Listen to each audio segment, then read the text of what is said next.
John Lee attends a public consultation session ahead of his 2023 policy address. A Russian missile attack on a northern Ukrainian city leaves 7 dead and over 100 injured.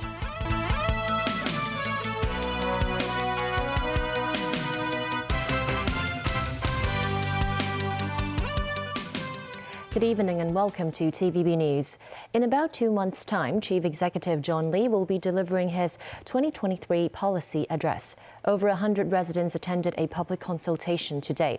The SAR's economy and low birth rate were among the issues raised. Some 120 people from all walks of life attended the first session of the 2023 Policy Address District Forum, which was held at a primary school in Shau Kei Wan this morning.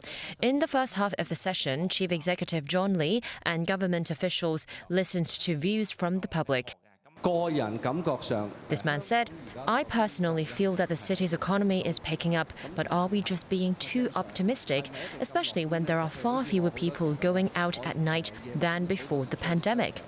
Others doubted how Hong Kong can keep its attractiveness to tourists when a lot of local people choose to spend money up north. Some also raised concerns about the city's low birth rate, so low that on average, each woman in Hong Kong doesn't have one child. According to them, this is why Hong Kong has the lowest fertility rate in the world. This woman said, "We're hopeless because we cannot afford to buy a flat. Thus, we can't see ourselves having a family." This father of 3, meanwhile, hopes the government can extend special child allowance for each child born during the year by at least a few more years, saying it can be tough raising several kids in Hong Kong. Then, residents were split into groups for more in-depth group discussions. Some residents expounded on the issue of low birth rate. This woman asked, "Is it possible that women can be encouraged to freeze their eggs once they graduate from college?" She said chances are by the time they find their better half and start a family, they will probably be in their 30s. She suggested the fees for freezing eggs can be tax deductible. Wrapping up the 2-hour consultation, John Lee admitted more work needs to be done to make the city more lively at night, such as hosting night markets. He said travellers' habits may have changed over the years. The direction won't just include shopping. We will actively look into promoting preservation of the environment, culture and history, he said. Lee added he will set priorities for his administration's policies in accordance with the opinions he has gathered. Security was beefed up during the consultation with special police vehicles on standby. The next district forum will be held in Sha Tin next Sunday.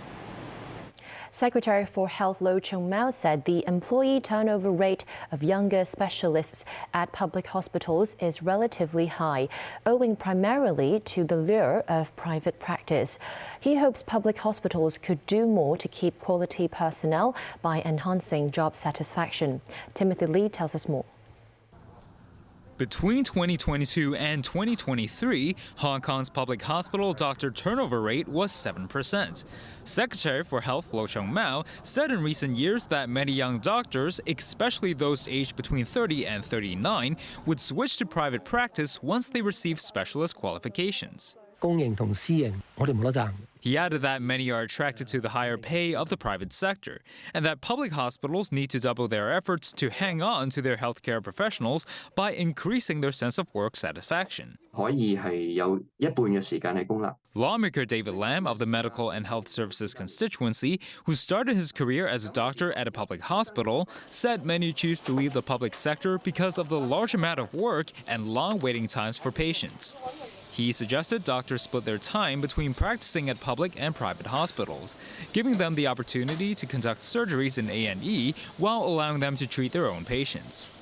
But the lawmaker said he disagreed with the notion of increasing salaries at public hospitals, adding that the government should ensure the prudent use of public funds. Timothy Lee, TVB News. The airport's website experienced technical difficulties this morning and was unable to provide updated flight information. It was repaired later at around noon.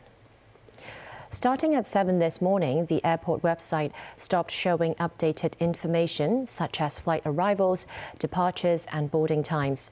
Users were instead directed to contact information sections of their respective airlines. Travelers were still able to access such information via the airport mobile application MyHKG. Urgent repair work conducted by the airport authority eventually solved the technical issues. The Transport Department was notified by an HKE toll service provider that a staff member allegedly charged motorists a handling fee. The individual has been suspended from duty. The staff member was a temporary worker who claimed on an auction site that they could pay the fee for drivers whose HKE toll payments failed to go through. The workers said they would charge drivers a handling fee worth 20% of the HKE toll payment or $2. The incident has been reported to the police. A Russian missile attack on a northern Ukrainian city has killed 7 people and wounded over 100 others, including children, Ukrainian officials said. The attack happened as Ukrainian President Volodymyr Zelensky arrived in Sweden on his first foreign trip since attending a NATO summit in Lithuania last month. Seaquarium with more. This theatre in the historic northern Ukrainian city of Chernihiv was bustling with life just before the missiles struck on Saturday. Ukrainians were returning from church as they celebrated a religious holiday. The strikes blew the roof off the theatre, destroyed nearby cars, and left more than 140 injured, including 15 children and 15 policemen. A 6-year-old girl was among the dead. The theatre was hosting a gathering of drone makers and aerial reconnaissance training schools. Ukrainian President Volodymyr Zelensky said the attack proved Russia was a terrorist state. Zelensky was speaking from Sweden, where he met Prime Minister Ulf Kristersson in an unannounced visit to discuss the war. Sweden, which is aiming to become part of NATO, has provided more than 2.2 billion euros worth of aid to Ukraine since the start of the war. Both countries agreed to explore delivery and training of CV-90 infantry fighting vehicles. Zelensky also requested Sweden's Gripen fighter jets. Kristersson offered no solid promises, though he firmly supports Ukrainian integration with Europe. Ukraine is fighting for us, for all European democracies. Never before have we had such a strong focus on supporting one single country. The overarching goal of the strategy is to support Ukraine's integration into the EU. Russian President Vladimir Putin, meanwhile, visited the border city of Rostov-on-Don, where in late June, Wagner private army fighters launched their failed mutiny against the Russian Defense Ministry. It was Putin's first visit to the city since the incident. He spoke with War Commander Valery Gerasimov and other top leaders from the southern military district. In recent months, Russia has had to defend itself against drone attacks inside its borders. Russian authorities reported on Sunday a drone attack on the city of Kursk, close to the border with Ukraine. Seaquarium, TVB News. Russia's first moon mission in 47 years failed after its Luna 25 spacecraft spun out of control and smashed into moon. The country's space agency, Roscosmos, said the spacecraft ran into trouble while trying to enter a pre-landing orbit. Roscosmos also said in a statement that Luna 25 moved into an unpredictable orbit and ceased to exist as a result of a collision with the surface of the moon. The spacecraft was scheduled to land on the south pole of the moon on Monday, racing to land ahead of an Indian spacecraft. The lunar south pole is of particular interest to scientists who believe polar craters may contain water. British police say an undercover sting operation at a London hotel helped recover an ancient Chinese vase which was stolen from a Swiss museum 4 years ago. The vase, photographed by investigators, is worth $2.5 million. The porcelain antique is over 600 years old and dates back to the Yongle period of the Ming Dynasty. It was one of 3 items stolen from the Museum of Far Eastern Art in Geneva. Police posing as buyers fought the thieves into trying to sell the vase at a hotel in 2021 after a tip-off from an auction house. A London court found 2 men guilty of attempting to sell stolen goods. A third man pleaded guilty to similar charges. 2 other men who were arrested in London are awaiting trial in Switzerland for their alleged role in the burglary. Still to come on tonight's news, a U.S. pilot chops down a parking gate at Denver International Airport. And the 35th anniversary of the light rail transit system in Hong Kong.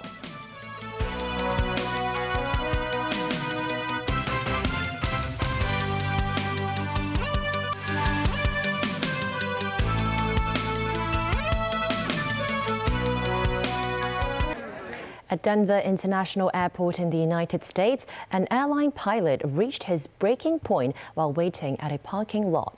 He apparently got so frustrated he used an axe to chop down the gate. More details from NBC News. It's hard to look away.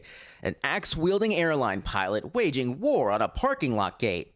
Cameras capturing the bizarre moment at Denver International Airport when United Airlines pilot Kenneth Jones, still in uniform, hacks away at the gate over and over again, more than 20 times. The pilot told police that multiple cars were backed up behind the gate. That's when he decided to get the axe he already had in his car and solve the problem himself. He told police he had, quote, hit his breaking point. When a parking lot employee tries to take the axe away, the pilot won't let go, both of them gripping it for 2 minutes until another employee arrives. This is somebody that's probably really had a really tough trip and is very stressed. United Airlines has suspended the pilot as they investigate. Will this pilot be allowed to return to the cockpit? Oh, I think so. I think he will be evaluated by professionals, and I think once they determine what caused it and to be able to reduce the stress in his life to a manageable state, I think he'll return to fly. When police arrived, the pilot turned himself in. He was charged with criminal mischief. A pilot going to extremes after he was forced to wait at the gate. George Solis, NBC News.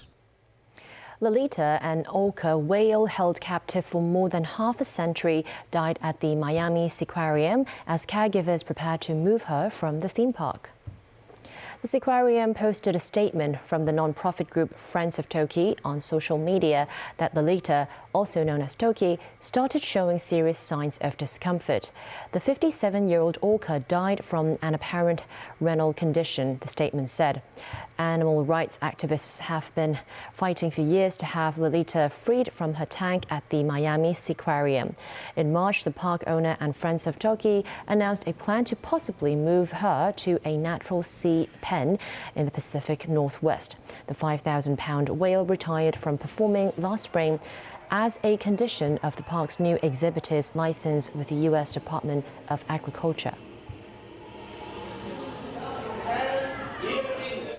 Wildfires are causing devastation in Washington state in the U.S. and Canada's Northwest Territories.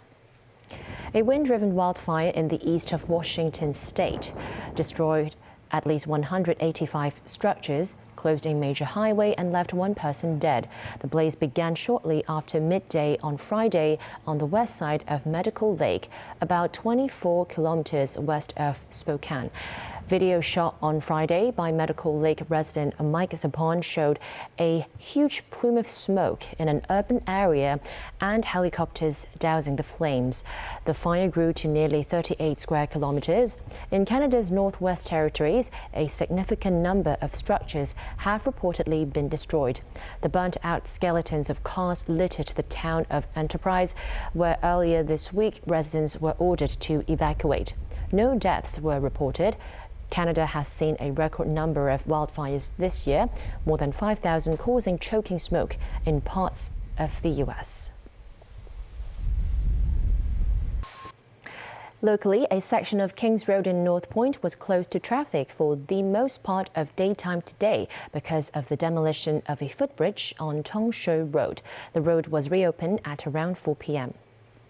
Public transport services affected by the temporary traffic diversion were then restored to normal. The demolition work began late last night, with the traffic diversion originally planned to last until 8 this morning. According to workers, some issues were reported at the demolition site, which led to the delay. Several bus and minibus routes were diverted during that period. Chairlady of the Performing Industry Association, Lisa Hui, told TVB News that stepped-up safety measures are making it more difficult to create complex stage designs. She also hopes the government can ramp up support for the industry and boost concert tourism. Relevant regulations have been tightened after a giant screen fell from height during a concert by boy band Mirror last year. Speaking to TVB News, Lisa Ho noted the costs of staging performances and concerts have gone up, with more compulsory tests and verification needed.